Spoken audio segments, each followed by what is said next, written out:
Отандық танымал әнші Сиви Махмуди марқұм Жанар Хамидованы есіне алды. Бүгінде Арнау X мүшесінің өмірден өткеніне 10 ай болған. Хамидованың қазасын әлі қабылдай алмай жүрген құрбысы екеуінің басынан өткен қызықты жағдаймен бөлісті. Оның айтуынша, марқұм орындаушы кезінде Төреғали Төреәлімен қатты танысқысы келген болып шықты.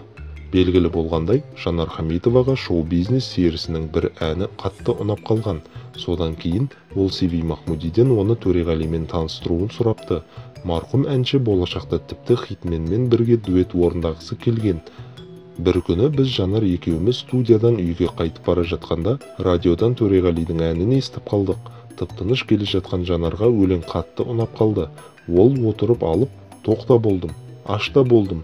Мен ол кезде 25-те болдым, деп әндетіп отырды. Сол әннің сөздері құдды оған қатысы болғандай көрінді. Өлең біте салысымен ол маған Төреғалимен таныстыршы деді. Мен Жанарды Төреғалимен таныстырамын деп шештім. Егер Төреғали қарсы болмаса, онымен дуэт жазу жоспарда болған. Алайда Жанардың арманы орындалмай қалды.